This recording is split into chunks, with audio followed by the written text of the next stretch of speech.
आज हम इस वीडियो में वैसे स्टूडेंट जो खासकर जामिया मिल्लिया इस्लामिया में बीएड का एंट्रेंस एग्जाम देना चाहते हैं। बीएड में अगर हम बात करें तो एक सिंपल बीएड है, उसके बाद स्पेशल एजुकेशन और नर्सरी एजुकेशन के लिए जो भी स्टूडेंट्स इंटरेस्टेड है इस बार, यानी उनका सपना है सिलेक्शन लेने का, इस वीडियो में आपको डिटेल में बताया जाएगा कि किस तरीके से तैयारी करना चाहिए, बुक क्या क्या फॉलो करना चाहिए, एलिजिबिलिटी क्राइटेरिया, कुछ बेसिक इन्फॉर्मेशन बीएड के बारे में जो जामिया ने बताया उसके बारे में भी आपको जानना जरूरी है। हम सबसे पहले थोड़ा सा कोर्स के बारे में बताते हैं। ऑब्वियसली ये department of teachers training and non formal education का पार्ट है ये जामिया मिल्लिया इस्लामिया का।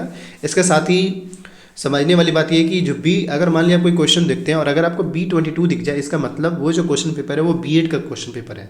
इसके अलावा अगर आपको B23 दिख जाए, इसका मतलब वो बीएड स्पेशल एजुकेशन का है। B24 दिख जाए और वो पेपर पे दिखेगा आपको कहीं ना कहीं। अगर by the way question paper आप देखते हैं जामिया का तो आपको हर पेज पे ये दिखेगा कोड।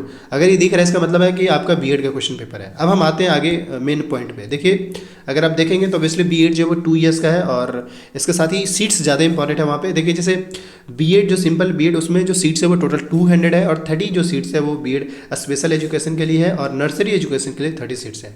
बाद बाकी यहाँ पे देख सकते हैं जो फी स्ट्रक्चर है वो 6900 और उसमें कुछ हैशटैग भी लगे हुए हैं क्योंकि टाइम टू टाइम कुछ ऐसे भी है जो चार्जेस लगते हैं, जैसे कि यहाँ पे इंटर्नशिप का 2000 3000 पे करना पड़ेगा। फर्स्ट में 2000, सेकंड में 3000 पेमेंट करना पड़ेगा। इसके अलावा कुछ स्पोर्ट्स फी वगैरह भी है, तो वो कुछ एडिशनल है, बट ज़्यादा ऐसा नहीं कि आपसे बहुत ज़्यादा पैसा लिया जाएगा।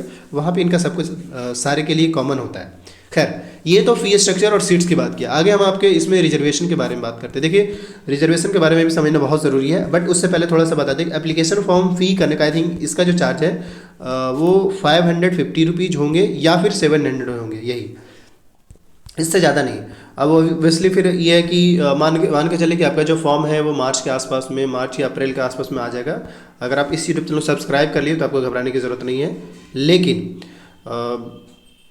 हाँ यहाँ पे आपके वही 550 के आसपास ही चार्ज है और ज़्यादा कुछ नहीं है। खैर अब इसके बाद अगर हम बात कर लें तो एप्लीकेशन फॉर्म के बारे में मैंने बताया। एग्ज़ाम की बात करें तो मई जून के आसपास में हो सकते हैं, मई के आसपास में आपको अपडेटेड रहना है।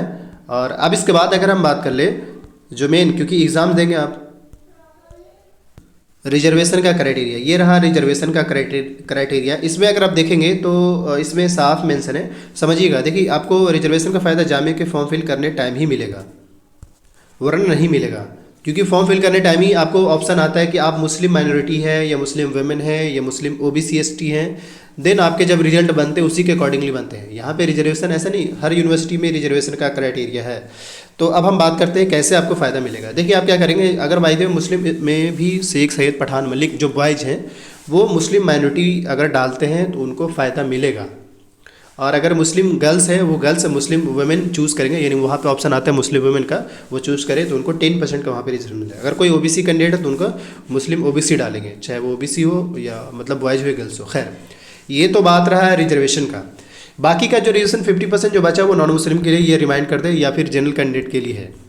इसके बाद अगर हम बात कर लें यहाँ पे और भी रिजर्वेशन, जैसे कि जिनके अंदर डिसेबिलिटीज़ है उनको भी यहाँ पे रिजर्वेशन मिलता है, जामिया इंटरनेशनल स्टूडेंट्स को भी मिलता है, कश्मीरी माइग्रेंट को भी, जम्मू कश्मीर के स्टूडेंट्स को भी मिलता है, फॉरेन नेशन कैटेगरी के स्टूडेंट्स को भी मिलता है, आउटस्टैंडिंग प्लेयर को भी मिलता है। इसके साथ साथ NCC और NSS का सर्टिफिकेट जो है उनको भी यहाँ पे रिजर्वेशन मिलता है।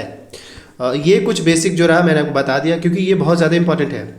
और बाद बाकी इंट्रेंस एग्ज़ाम की बात कर ले तो आपके जामिया कैंपस में या दिल्ली में ही होंगे, होम सेंटर मुश्किल होगा। हाँ अगर CUSET इम्प्लीमेंट होता है तो देन होम सेंटर मिल सकता है, लेकिन अभी CUSET का कोई फाइनलाइज नहीं हुआ है जामिया का। हाँ जैसे ही अगर आप हमारे इस यूट्यूब चैनल से अपडेटेड हैं, अगर जैसे ही CUSET को लेकर अपडेट आती है आपको ज़रूर अपडेट करी जाएगी और आप इस यूट्यूब चैनल को जरूर सब्सक्राइब कर लिए। साथ ही मैं यहाँ पे ऐड करना चाहूँगा कि देखिए CUSET को लेकर आप थोड़ा सा अपडेटेड आने की कोशिश करिए।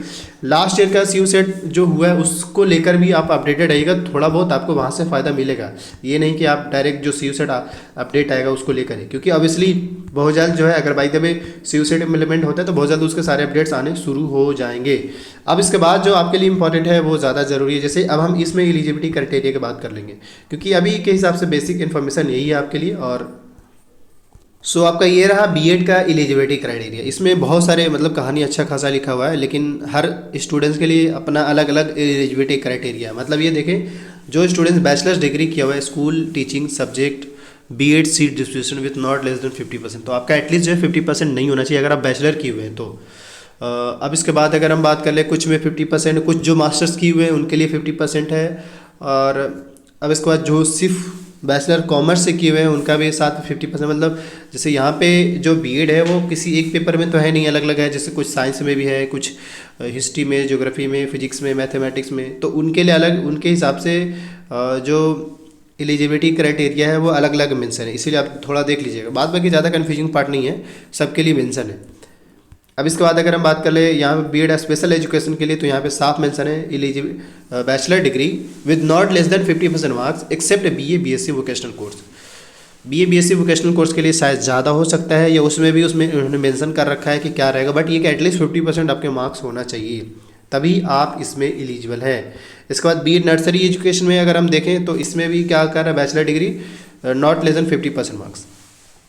और अगेन इस मतलब दोनों में 50% का ही मार्क्स। देखिए आपका जो भी रिजल्ट आजकल बैचलर में आ रहे हैं एटलीस्ट 50% होना चाहिए, देन आप इस फॉर्म के लिए एलिजिबल हैं। बाद बाकी चीज़ें आप देखते रहिएगा। ज़्यादा जानकारी के लिए आप बेहतर है कि जामे का जो हेल्पलाइन नंबर उनसे भी बात कर सकते हैं, ऐसा नहीं है। ये हो गया आपका देखा जाए तो एलिजिबिलिटी क्राइटेरिया। अब हम आपके एग्जाम पैटर्न और सिलेबस के बारे में बात करेंगे। पेपर पे जो ये कोड मेंशन, इससे आप समझ सकते हैं कि आपका जो B22 का ये सिलेबस है, इसमें अगर आप देखेंगे तो आप समझिएगा। यहाँ पे देखिए टोटल जो क्वेश्चन आपसे पूछे जा रहे हैं वो सेक्शन वाइज करके 3 सेक्शन में है, और तीनों सेक्शन में 30-30 मार्क्स है, और 80 मार्क्स जो है सेक्शन डी में, वो उसमें 80 मार्क्स पूछा जा रहा है। 80 मार्क्स में नेचुरल साइंस है, सोशल साइंस है, मैथमेटिक्स है और लैंग्वेज यानी इंग्लिश है। इसके अलावा 30 जनरल इंटेलिजेंस, टीचिंग एप्टीट्यूड और करंट अफेयर।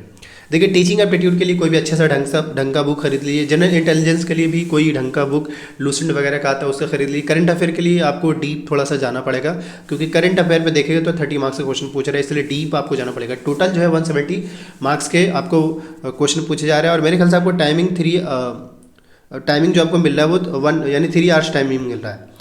अब इसके सोर्सेज की बात कर ले तो देखिए ढंग का मतलब ये कि कोई अच्छी बुक होना चाहिए। देखिए लैंग्वेज के लिए आप जनरल एसपी बख्शी का बुक खरीद सकते हैं। मैथमेटिक्स के लिए आप कोई भी अच्छी मैथ्स फॉर एमबीए का जो आजकल बुक आता है वो भी, या कोई भी एसएससी बेस्ड बुक हो उसको फॉलो करिए। सोशल साइंस के लिए अगर हम बात करें तो हिस्ट्री ज्योग्राफी, यानी वो आप अगर लूसेंट का ले लेते हैं बुक, या अरिहंत का जो बुक आजकल आ रहा है उसको परचेज कर लेंगे, उसमें मैं बहुत हद तक ये कंप्लीट कर देगा आपको। नेचुरल साइंस के लिए आप थोड़ा सा खुद से देख लीजिए। करंट अफेयर के लिए कोई भी यूट्यूब चैनल को फॉलो कर लीजिए, लेकिन डीप में थोड़ा सा जाना पड़ेगा, क्योंकि अगर आप क्वेश्चन पेपर देखेंगे तो उसमें डीप पूछा गया था, तो आपको उस हिसाब से चलना पड़ेगा। मतलब कैरेट में क्या चल रहा है उसके साथ साथ आपको डीप भी जानना पड़ेगा। टीचिंग एप्टीट्यूड आप समझ सकते हैं। जनरल इंटेलिजेंस यानी कि रीजनिंग का पार्ट रहेगा, और कुछ आपके इंटेलिजेंस चेक किए जाएंगे, तो वो आपके क्वेश्चन पूछे जाएंगे। सोर्सेस मैंने रिमाइंड कर दिया कि आप लूसेंट ले लीजिएगा, इसके अलावा एसबी बख्शी के लिए इंग्लिश बुक ले लीजिएगा। करंट अफेयर के लिए कोई यूट्यूब चैनल को फॉलो कर दीजिए, बाकी न्यूज़पेपर से अपडेटेड रहिए, क्योंकि इसके कट ऑफ जो आज के टाइम में है वो कट ऑफ जो जा रहा है फर्स्ट लिस्ट जो आजकल जा रहा है वो 80+ से 90+ के बीच में जा रहा है, मतलब 90+ ही रह रहा है। 170 आउट ऑफ 90+ के आसपास में 80+ जा रहा है, तो आप सोच लीजिए कि आपको उसी के अकॉर्डिंगली चलना पड़ेगा, देन आपका पहला लिस्ट में नाम आ पाएगा।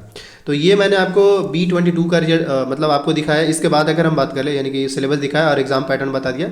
इसके अलावा इस तरीके से हम B23 का देख लेते हैं, हालांकि सबके लिए ऑलमोस्ट कॉमन ही होगा, लेकिन फिर भी हम आपको अपडेट कर देते हैं। ये रहा B23 का। इसमें B23 में अलग चीज़ है, इसमें 90 मिनट्स आपको मिल रहे हैं। टोटल 85 मार्क्स के हैं, और 15 मार्क्स के जो है वो अब ये समझना होगा थोड़ा सा। देखिए यहाँ पे 30 टेस्ट विल कंजिस्ट 3 पार्ट्स। तो पार्ट ए में 30 मार्क्स के रहेंगे आपको general awareness, general intelligence 30 marks के, और 25 टीचिंग एप्टीट्यूड। इसके अलावा अगर हम बात करें यानी कि आपके जो यहाँ पे पूछे जा रहे हैं वो ओनली 85 मार्क्स, इसके में इंटरव्यू का सीन होता है आई थिंक। वैसे इसमें मेंशन नहीं है, लेकिन फिर भी है कि वैसे इसमें मेंशन है कि इंटरव्यू का, तो आई थिंक इंटरव्यू आपका नहीं होगा। मतलब 85 मार्क्स के, 85 में आप एटलीस्ट जो है 50 के आसपास 50+ आपको स्कोर करना होगा, देन आप इसमें एडमिशन ले पाएंगे। साथ ही जो है अब अगर हम थर्ड सिलेबस के बारे में बता दें ताकि आप फाइनल हो जाए इस वीडियो पे। B24, और अब इसको हम सिंपली डाउनलोड कर ले रहे हैं। इन दोनों के लिए सेम सिलेबस है जो मैंने अब अभी आपको पहले बताया, यानी B23 और B24 का जो सिलेबस है वो लगभग दोनों के लिए कॉमन ही है। बाद बाकी अगर फिर भी किसी खास टॉपिक पे वीडियो चाहिए कमेंट करिएगा, उस पर वीडियोज आ जाएंगे। Thank you. और जामिया मिल्लिया इस्लामिया के अगर आप अपडेट से अपडेट रहना चाहते हैं तो इस यूट्यूब चैनल को जरूर सब्सक्राइब कर लीजिए।